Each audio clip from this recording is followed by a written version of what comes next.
Hello everyone, good morning. আজকে হচ্ছে 11 March, বুধবার। একটা স্পেশাল ডে এই কারণেই আজকে আমার জন্মদিন। এবার আমার বয়সটা নাই বললাম, এই 17 কি 18 হবে হয়তো। যাই হোক, ব্লগ শুট করেছি। আজকে তো শীতলা পুজো, বসেই আছি। স্নান করবো, স্নান করে রেডি হবো পুজো দিতে যাবো। শীতলা পুজো, শীতলা অষ্টমী আজকে প্রত্যেক দিন করেছে। ব্যাপার না, কোনো ব্যাপার না। প্রত্যেক দিন শীতলা পুজো করুন না, যা খুশি তাই করুন, কোনো অসুবিধা নেই। কারণ আমার বার্থডে নিয়ে সামান্য এইটুকুনি তেমন এক্সাইটমেন্ট থাকে না। এই গত 9 বছর ধরে কোনো এক্সাইটমেন্ট আমার বার্থডেতে থাকে না। আমি আমার বিয়ের আগেই এক্সাইটমেন্টটা থাকতো, বিয়ের পর আমার এক্সাইটমেন্ট আস্তে আস্তে কমে গেছে। হ্যাঁ, এটা অবশ্য হতো যে মা একটু পায়েস রান্না করে দিতে, 5 তারিখ করে ভাত করে দিত। এটা তো কপালে সেটুকু নেই, তো ওকে আমি সময় করি না কখন। তবে হ্যাঁ, বার্থডেটা পুজোর দিন পড়েছে বলে আমি বাড়ি থেকে বেরোতে পারি না, পুজো দুদিন পুজো দেওয়া হয় না। এই বছর ফাইনালি পুজোটা খাচ্ছে। শীতলা পুজো অন্তত সন্তানদের জন্য দেয় মা শীতলার কাছে পুজোটা। তো সেটা না, এবার একটু আমার জন্যও মা শীতলার কাছে পুজোটা দেওয়ার জন্য সময় সাপেক্ষ হয়তো অন্য কোথাও দিয়েছি। আমি বাড়ি পুজো দেওয়ার পরে অন্য আর ওটা ঘুরতে ওখানে যাবো। এইটা প্ল্যান করে গেছি। ঘড়িকাটা হচ্ছে 10:10টা, 10:30 সময় উঠেছি। ফ্রেশ হয়ে বসে আছি, একটু স্নানটা করবো, রেডি হবো। দুষ্টুকে পড়াতে গেছি, ফোনের জন্য আরও যাচ্ছিলাম পুজোতে। খবর পাওয়া হয়েছে 12টার সময় অঞ্চলে। তো ব্লগটা যখন শুরু করে দিচ্ছি, দেখতে থাকো ব্লগে আজকে কী হয়। তো চলুন একটু শেয়ার নিই। আলের দোকান আমি লাগবে দিকটা আমার চ্যানেলের দেখতে তোমাদের জন্য একটা ব্লগ নিয়ে চলে এসেছি। সবাই হচ্ছে গুড মর্নিং। তো সঙ্গে থাকো, ব্লগ দেখতে থাকো। সবাই হচ্ছে আমার বার্থডে ব্লগ, শীতলা পুজোর ব্লগ হয় না হয় নিজেরও জানা নেই, শেয়ার করছি। স্নান টান সেরে একদম ফুল রেডি হয়ে গেছি। শীতলা পুজোতে সম্ভবত এমনি একটা ধোয়া শাড়ি টাড়ি পরি, কিন্তু আজ যেহেতু শীতলা পুজোর দিন বার্থডে পড়েছে সেই জন্য কিন্তু এই নতুন একটা শাড়ি পরেছি। হ্যাঁ, ব্লাউজটা পুরনো কিন্তু শাড়িটা টোটালি নতুন। আর একটুখানি সেজেছি, ইচ্ছা হলো আজকে একটু সাজার, তো সাজলাম। আর আমার সাথে সাথে কিন্তু ছোটো মেয়েকেও আমি রেডি করে দিয়েছি, বড় মেয়েকেও রেডি করে দিয়েছি। সবাই একটু সবুজের ছোঁয়া পড়েছি, because green is my favourite colour. আর আমি আলতা পরেছি, মা আলতা পরছে, আর বড় মেয়ে আলতা পরছে। ছোটো মেয়ে পড়বে না তা হতে পারে, ছোটোটাও আলতা পড়ছে। আর সাথে সাথে দুষ্টু বলছে, মা বুনুর কি সুরসুরি লাগছে না? আমার তো খুব সুরসুরি লাগে। আমি বলছি না, বুনুর কিছুই ফিল হচ্ছে না, বুনু অটোমেটিকলি ভালোভাবে শান্তশিষ্টভাবে পড়েই নিয়েছে। তো আমরা 4 জনে মানে রেডি হয়ে নিলাম আলতা টালতা পরে।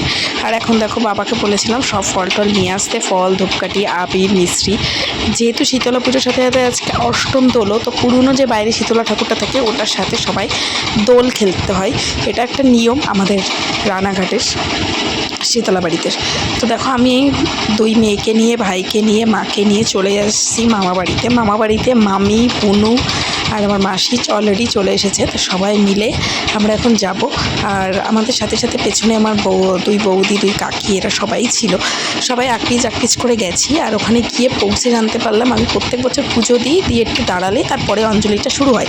এই বছর আমাদের এত লেট হয়ে গেছে, জানি না কী থেকে কী হয়ে গেল, গিয়ে 2 ব্যাচ অঞ্জলি হয়ে গেছে। 3 নম্বর ব্যাচ চলছে, তখন আমি পুজোর ডালা নিয়ে পৌঁছেছি। 2 নম্বর ব্যাচ যখন অঞ্জলি সমাপ্ত হলো, ওরা বেরোনোর পর তারপর ভেতরে গিয়ে ডালা দিয়ে প্রচণ্ড ঝামেলা করে একটা জায়গায় সামনে গিয়ে বসেছি এইবার অঞ্জলিটা দেওয়ার জন্য। তো ফাইনালি অঞ্জলি কিন্তু আমার দেওয়া হয়ে গেছে। এই হলো পুরো নতুন শীতলা ঠাকুরটা। কেমন লাগছে সবাই মায়ের প্রণাম করো, আর আমারও প্রণাম নিও ভগবান। এখন বাইরে চলে এসেছি, দেখো ভেতরে রয়েছে নতুন ঠাকুর, বাইরে রয়েছে পুরনো ঠাকুর। সবাই এখানে ধূপকাঠি মোমবাতি চালাচ্ছে। আর যেহেতু অনেকে পুজো দেয়, অনেক ফল পড়ে, তো বেশিরভাগ ফলই আদান প্রদান হয়ে যায়, সবাইকে প্রসাদ দিয়ে দেয় আর চরণামৃত্যও দিয়ে দেয়। তারপরে ধূপকাঠি মোমবাতিগুলো আমরা করে নিয়েছি, আর সবাইকে জল মিষ্টিরও এখানে ব্যবস্থা আছে। সব কিছু নিয়ে এখন ধূপকাঠি মোমবাতিটাও ধরাবো। তার আগে কিন্তু দোলটাও খেলে নিচ্ছি, যেহেতু আজকে অষ্টম দোল। তো এবারে একটা বেদি করে দিয়েছিল যেখানে ধূপকাঠি মোমবাতি ধরানো যায়, সেটা না করে মানুষ এই নিচে যে ইটের ফাঁকগুলো রয়েছে সেখানেই ধূপকাঠি মোমবাতিগুলো এমন বিকটভাবে রেখেছে যে মায়ের কাছে গিয়ে মায়ের সাথে দোল খেলার ব্যাপারটাই একটু অন্যরকম হয়ে যাচ্ছিলো। প্রচণ্ড বিপদের একটা ব্যাপার ছিল। আমি তো মেয়েগুলোকেও সাবধান করছিলাম, আর এত হাওয়া চলছিল, মোমবাতিটা যতবার ধরাচ্ছি ততবার নিভে যাচ্ছে, জানি না কি। তবে একদিকে ভালো একটু শান্তি লাগলো যে জন্মদিনে আজকে মা শীতলার পুজো, তো মানুষ সন্তানের মঙ্গল কামনার জন্য এলাই আজকে আমি সন্তান প্লাস স্বামী, আমার পরিবার, এমনকি নিজের জন্মদিন উপলক্ষে পুজোটা দিয়ে দিলাম। পুজো টুজো দিয়ে মামা বাড়িতে চলে এসেছি। প্রথমেই মাসি রুটি দিয়েছিল, তারপরে মামি চা বিস্কুট দিল, চরণমিত্র তাকেই খেয়ে নিয়েছিলাম। তারপরেই কিন্তু আমাদের দুপুরে ছিল এই পনিরের তরকারি আর লুচি। পনিরের তরকারি লুচি খেয়ে চলে এসেছিলাম বাড়ি সবাই মিলে। দুই মেয়েকে ঘুম পাড়িয়ে আমি একটু ঘুমিয়ে নিয়েছিলাম। ঘুমিয়ে আমার চোখ মুখ পুরো ফুলে গেছে। আর এখন আমি খাচ্ছি কি জানো, আমার লুচি খেয়ে এত পরিমাণে গ্যাস উঠে গেছে। সারাদিন উপোস করে থাকার পর মা আমাকে একটু কোল্ড ড্রিঙ্কস দিয়েছে, আমার একটু শরীরটা খারাপ করছিল। এই হলো জন্মদিন। এর আগেও একদিন জন্মদিন এসেছিলো, যেখানে আমি চোখে মুখে অন্ধকার দেখছিলাম, আমার ব্ল্যাক আউট হয়ে গেছিলাম, মাথা ব্যথা ঘোরাচ্ছিল। শরীর স্বাদ দেয় না, উপোসের জন্য ভালো লাগে না করতে। তো এটা খেয়ে টেয়ে নিলাম। তারপর সুরজিৎ চলে এসেছিলো আমাদের কেনাইতে আসার জন্য। তা মা এখানে দুধ চা দিল। লিকার চা যেহেতু আমি একদমই খাই না, তো বাধ্য হয়ে গ্যাসের থাকুক আর না থাকুক আমি চা বিস্কুট নিমকি এসব খেয়ে টেয়ে চলে এসেছি বাড়ি।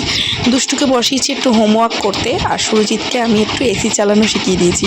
সুরজিৎ এসি হলো হাওয়া খাচ্ছে, ঘরটা কেমন হয় সেটা দেখছে, কারণ যেদিনকে ইনস্টল করেছিল সেদিনকে তো ছিল না। এসি এখন চলছে, এসিটা তোমাদের দেখালাম না, সেটা লোক দেখানো বেশি হয়ে যাবে। তো চলো আজকের ভিডিওটা এখানেই, জন্মদিনটা তো শেষই হয়ে গেল এইভাবেই। মা তো রুটি তরকারি রাত্রিরে খাওয়ার জন্য দিয়ে দিয়েছে, নিরামিষ উপোস যেহেতু করেছি, চালের জিনিস খাবো না, তো ওইটাই আমাদের তিনজনের আজকে ডিনার। তো চলো টাটা বাই বাই, দেখা হবে নেক্সট দিন নতুন ভ্লগ।